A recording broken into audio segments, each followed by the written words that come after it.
प्रणाम। नमस्ते दोस्तों, हर साल की तरह इस साल भी इको फ्रेंडली डेकोरेशन के जरिए संदेश देने की कोशिश की है। मैं आशा करती हूँ कि पिछले कुछ सालों से हम जो कोशिश कर रहे हैं वो आपको जरूर अच्छा लगा होगा।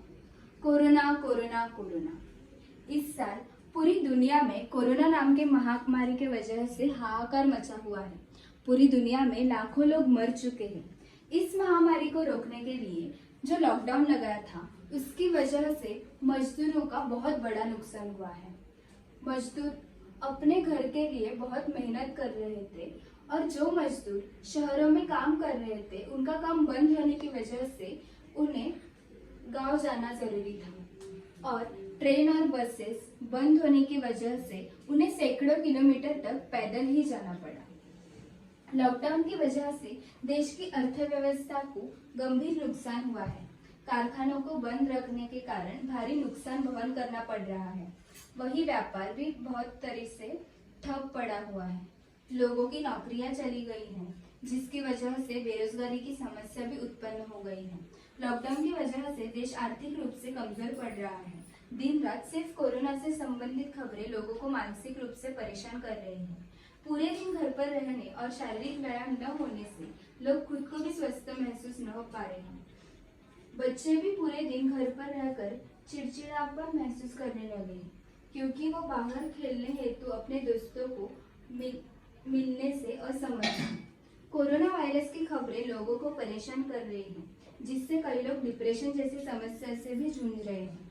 हमें अभी जरूरत है कि नेगेटिव ख्यालों को छोड़कर पॉजिटिव सोचना चाहिए। लॉकडाउन से पहले के समय की बात करें तो उस वक्त हम सभी अपने रोज के कामों में इतना व्यस्त रहते थे कि अपनों के लिए, अपने परिवार के लिए व बच्चों के लिए कभी समय ही नहीं निकाल पाते थे। और सभी की सिर्फ यही शिकायत रहती थी कि आज की दिनचर्या को देखते हुए समय किसके पास है। लेकिन लॉकडाउन से ये सारी शिकायतें खत्म हो गई हैं। इस दौरान अपने परिवार के साथ बिताने के लिए लोगों को बेहतरीन पल मिले हैं। कई प्यारी प्यारी यादें इस दौरान लोग सहेज रहे हैं, अपने घर के बुजुर्गों के साथ समय बिता रहे हैं और रिश्तों में आई कड़वाहट को मिटा रहे हैं। लॉकडाउन के दौरान बच्चों को अपने माता पिता के साथ समय बिताने का मौका मिल रहा है। वही जो लोग खाना बनाने के शौकीन हैं, वो यूट्यूब माध्यम से खाना बनाना भी सीख रहे हैं। पुराने सीरियलों का दौर वापस आ गया है, जिसका मजा लोग अपने पूरे परिवार के साथ बैठकर ले रहे हैं और अपनी पुरानी यादों को वापस से जी रहे हैं। बच्चों के साथ वीडियो गेम्स, कैरम जैसे गृह खेल का बड़ों ने आनंद लिया है। लॉकडाउन के समय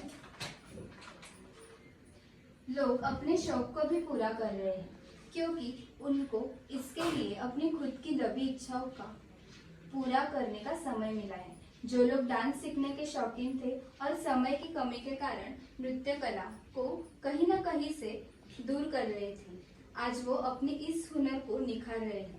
जिन्हें म्यूजिक का शौक है वो म्यूजिक सीख रहे हैं, पेंटिंग सीख रहे हैं। ऐसे कई शो लॉकडाउन के दौरान वापस से जी रहे हैं। यहाँ पर जो भी स्केचेस आपको दिख रहे हैं वो सारे हमने घर पर ही निकाले हैं, जैसे कि Narendra Modi ji, Jinping, thank you doctor, nurse, police आदि। लॉकडाउन के दौरान प्रदूषण में कमी हुई। अगर लॉकडाउन से पहले की बात करें तो उस समय कारखानों से निकलने वाला कचरा जल में प्रवाहित कर दिया जाता था। गाड़ियों को रास्ते पर दौड़ने से ध्वनि और वायु प्रदूषण हो रहे थे। लेकिन लॉकडाउन की वजह से इन सभी चीजों में कमी आई है और आज चिड़ियों की चहचहाट हमारे आंगन में वापस से सुनाई दे रही है, जो कहीं खो सी गई थी। नदियों का जल स्वच्छता की ओर अग्रसर हो रहा है। लॉकडाउन से बड़े बड़े कारखानों और वाहनों को चलना निषेध हो गया है। इससे एक अच्छी चीज हुई है, जो है प्रदूषण की कमी। कल कारखाने का कचरा बाहर जल में प्रवाहित कर दिया जाता था, वह भी बंद है।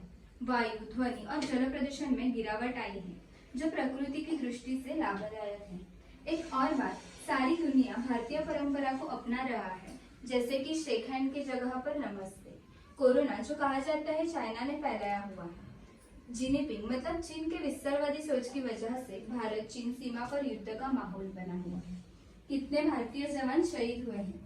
एक तरफ भारतीय जवान अपनी जान की बाजी लगा रहे हैं, तो अपना भी फर्ज बनता है कि देश के लिए कुछ करें। चीन के कुछ apps, UC browser, TikTok, hello app बंद करके भारतीय सरकार ने अच्छा कदम उठाया है। हमें भी चीन प्रोडक्ट्स का इस्तेमाल पूरी तरह से बंद करना चाहिए और अपने भारतीय प्रोडक्ट्स को बढ़ावा देना चाहिए। चाइना प्रोडक्ट्स के बंद होने की वजह से अपने भारतीय ऐप्स जैसे कि चिंगारी, रोपोजो, ट्रेल को बढ़ावा मिल रहा है और सारे लोग मेक इन इंडिया पर जोर देकर आत्मनिर्भर बन रहे हैं। आखिरी में इस महामारी के दौरान डॉक्टर्स, नर्सेस, सफाई कर्मचारी, पुलिस आदि लोगों ने बहुत दिन भर मेहनत की है और उन्होंने अपने लिए खुद की जान भी गंवा दी है। तो उनको सबको दिल से सलाम और धन्यवाद। गणेश जी के चरणों में प्रार्थना करती हूँ कि कोरोना नाम की महामारी से सभी को बचाए और उन्हें अच्छा स्वास्थ्य प्रदान करे। फिर मिलेंगे किसी नई जानकारी के साथ। थैंक्स।